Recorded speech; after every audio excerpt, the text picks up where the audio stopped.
ఈ ఏడాది అనుకున్న దానికంటే ముందుగానే వర్షాకాలం వచ్చేసింది. నైరుతి రుతుపవనాలు తెలంగాణ రాష్ట్ర వ్యాప్తంగా విస్తారంగా విస్తరించాయి. అయితే అనుకున్న స్థాయిలో వర్షపాతం మాత్రం నమోదు కావడం లేదు. మరి దీనికి సంబంధించి వాతావరణ శాఖ అధికారులు ఏమంటున్నారు అనేది తెలుసుకుందాము. అదేవిధంగా రైతులకు ఎలాంటి సూచనలు ఇస్తున్నారు అనేది కూడా తెలుసుకుందాము. ప్రస్తుతం మనతో పాటు వాతావరణ శాఖ అధికారి ధర్మరాజ్ గారు ఉన్నారు. మిగతా విషయాలను ఆయన మాటల్లోనే అడిగి తెలుసుకుందాము. నమస్తే సార్. సార్, అనుకున్న దానికంటే కూడా చాలా తక్కువగా వర్షపాతం అయితే నమోదవుతుంది. ఎందుకు అంటారు? ఒక విధంగా చూసుకున్నట్లయితే ముందస్తుగానే నైరుతి ఋతుపవనాలు రాష్ట్రానికి తాకినప్పటికీ కూడా మేలో మనకి మంచి వర్షపాతం నమోదైనప్పటికీ కూడా జూన్కి వచ్చేసరికి మనకు అనుకున్నంత స్థాయిలో వర్షపాతం అనేది ఇప్పటికీ నమోదవలేదని చెప్పొచ్చు. ప్రస్తుతం కనుక చూసుకున్నట్లయితే గణాంకాల ప్రకారం సగటున మనకి 10 సెంటీమీటర్ల వరకు కూడా వర్షపాతం అనేది తెలంగాణ రాష్ట్ర వ్యాప్తంగా కూడా నమోదవ్వాలి. జూన్కి వచ్చేసరికి ప్రస్తుతం కనుక చూసుకున్నట్లయితే 5 సెంటీమీటర్ల వరకు కూడా వర్షపాతం అనేది ఇప్పటి వరకు నమోదైంది. సో ఒక విధంగా చూసుకున్నట్లయితే మనం 44% ఈ యొక్క వర్షపాతం అనేది లోతట్టులోనే ఉంది అని చెప్పొచ్చు. అయితే గత ఏడాదితోటి పోలిస్తే ఈసారి అత్యధిక వర్షపాతం నమోదయ్యే అవకాశం ఉన్నట్లుగా కూడా ముందే మనకు భారత వాతావరణ శాఖ కేంద్రం కూడా తెలిపింది. కానీ ప్రస్తుతం చూసుకుంటే 44% మనం తక్కువగా ఉన్నామని చెప్తున్నారు. ఎందుకు అంటారు? ఒక విధంగా చూసుకున్నట్లయితే ప్రస్తుతం వర్షాకాలం అనగానే జూన్, జూలై, ఆగస్ట్, సెప్టెంబర్ ఈ యొక్క 4 నెలల వ్యవధిలో మనకి వర్షపాతం అనేది నమోదయ్యే అవకాశం అయితే కనిపిస్తుంది. సో తెలంగాణ రాష్ట్రంలో కనుక చూసుకున్నట్లయితే సుమారు 74 సెంటీమీటర్ల వరకు కూడా వర్షపాతం అనేది ఈ యొక్క వర్షాకాలంలో మనకి నమోదవుతూ ఉంటుంది. సగటున కనుక చూసుకున్నట్లయితే గతంలో కనుక చూసుకున్నట్లయితే ఈ సగటు కంటే కూడా ఎక్కువగానే మనకి వర్షపాతం అనేది వచ్చింది.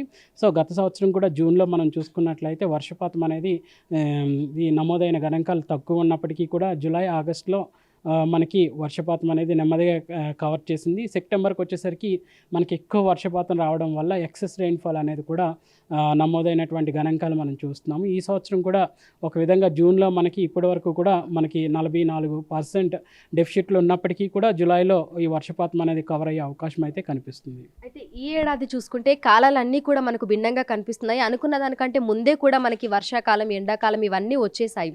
సో రైతులకు కూడా ఒక విధంగా ఇబ్బంది అవుతుందని చెప్పుకోవచ్చు. ఎందుకంటే వర్షాల మీద ఆధారపడి పంటలు వేసే వాళ్ళు కూడా ఉంటారు. మరి రైతులకు ఎట్లాంటి సూచనలు జారీ చేస్తున్నారు?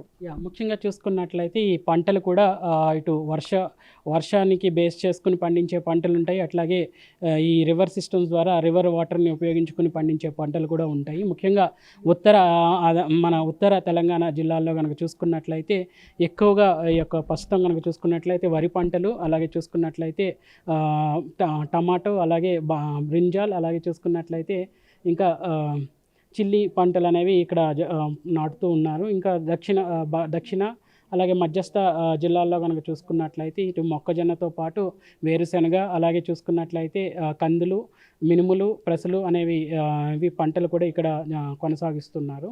సో ప్రస్తుతం కనుక చూసుకున్నట్లయితే ఎక్కడైతే వర్షపాతం అధికంగా ఉంటుందో ఆ యొక్క జిల్లాల్లోనే మనకి వరి పంటలకి ఆస్కారం అనేది ఉంటుంది. కాబట్టి వరి పంట అనగానే ఎక్కువ వాటర్ కూడా ఎక్కువగా తీసుకుంటుంటుంది. కాబట్టి వాటర్ కన్జ్యూమింగ్ క్రాప్ కింద మనం వరి పంటను తీసుకుంటాం. కాబట్టి మనం ఈ ఉత్తర తెలంగాణ జిల్లాల్లో వరి పంటకు అనుకూలమైనటువంటి పరిస్థితులు అనేవి ఉన్నాయి.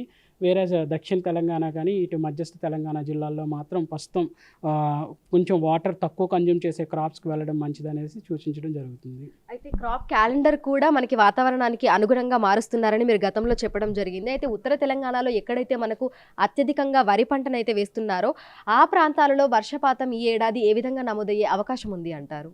ఒక విధంగా చూసుకున్నట్లయితే మనకున్నటువంటి లాంగ్ రేంజ్ ప్రొడక్షన్ ప్రకారం కూడా చూసుకున్నట్లయితే ప్రతి సంవత్సరం కూడా ఇటు ఉత్తర తెలంగాణ జిల్లాల్లో అధికంగా వర్షపాతం అనేది నమోదవుతూ ఉంటుంది. అలాగే దక్షిణ తెలంగాణ జిల్లాల్లో కొంచెం వర్షపాతం అనేది సగటుకి తక్కువగాను, లేదంటే సగటుకు కొంచెం ఎక్కువగాను కూడా నమోదవుతూ ఉంటుంది.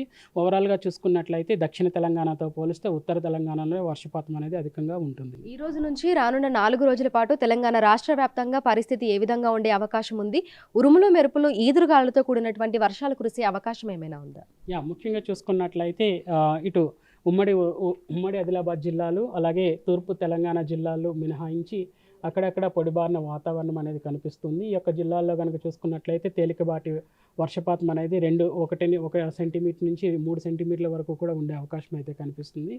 సో ఇట్లాంటి వాతావరణం అనేది రానున్న 4 రోజులు కూడా కొనసాగుతుంది. అలాగే ఈదుడుగాలు, ఉరుములు మెరుపులతో కూడిన వాతావరణం అనగానే చూసుకున్నట్లయితే అక్కడక్కడ ఈదుడుగాల ప్రభావం గంటకు 30 నుంచి 40 కిలోమీటర్ల మేర ఉండే అవకాశం అయితే కనిపిస్తుంది. కొన్ని జిల్లాల్లో ఇటు ఈదుడుగాలతో పాటు ఉరుములు మెరుపులతో కూడిన వాతావరణంతో పాటు ఈ యొక్క ఈదుడుగాల ప్రభావం గంటకు 30 నుంచి 40 కిలోమీటర్ల మేర ఉండే అవకాశం అయితే కనిపిస్తుంది. సో అత్యధికంగా వర్షపాతం అయితే మనం 4 రోజుల తర్వాత అయితే చూడొచ్చు అని అంటారు. ప్రస్తుతం కనుక చూసుకున్నట్లయితే అక్కడక్కడ కూడా రాష్ట్రం అంతటా కూడా నిన్న కూడా చూసుకున్నట్లయితే నిన్న కూడా అక్కడక్కడ వర్షపాతం అనేది నమోదైంది. ముఖ్యంగా చూసుకున్నట్లయితే నిన్న కూడా మనకి మంచిర్యాలలో 4 సెంటీమీటర్ల వరకు కూడా వర్షపాతం అనేది నమోదైంది. మూలుగులో కూడా 4 సెంటీమీటర్ల వరకు కూడా వర్షపాతం అనేది నమోదైంది. ఇంకా జయశంకర్ భూపాలపల్లిలో 2 సెంటీమీటర్లు, భద్రాద్రి కొత్తగూడెంలో కూడా 2 సెంటీమీటర్లు వర్షపాతం అనేది నమోదైంది. అక్కడక్కడ కూడా 1 సెంటీమీటర్ వరకు కూడా వర్షపాతం అనేది నమోదైంది. సో రానున్న 4 రోజులు కూడా ఇట్లాంటి వర్షపాతమే నమోదయ్యే అవకాశం అయితే కనిపిస్తుంది. తర్వాత క్రమేపీ 28 నుంచి కూడా ఈ యొక్క వర్ష తీవ్రత పెరిగే అవకాశం ఏమన్నా ఉంటుంది. Thank you sir, thank you. So ప్రస్తుతం చూసుకున్నట్లయితే ఇటు హైదరాబాద్తో పాటు తెలంగాణ రాష్ట్ర వ్యాప్తంగా గత కొన్ని రోజులుగా ఆకాశం మేఘావృతమై ఉంటుంది. సాయంకాలం సమయంలో అక్కడక్కడ మనకు తేలికపాటి నుంచి మోస్తారు వర్షాలు కూడా కురుస్తున్నాయి. అయితే 4 రోజుల తర్వాత అత్యధికంగా వర్షాలు కురిసే అవకాశం ఉన్నట్లుగా కూడా వాతావరణ శాఖ అధికారులు అయితే తెలుపుతున్నారు. సో ఈదురుగాలులతో పాటు ఉరుములు మెరుపులు, ఈదురుగాలులతో కూడినటువంటి వర్షాలు కురిసే అవకాశం ఉన్న నేపథ్యంలో తెలంగాణ రాష్ట్ర వ్యాప్తంగా అన్ని జిల్లాలకి కూడా ఎల్లో అలర్ట్స్ అయితే జారీ చేయడం జరిగింది.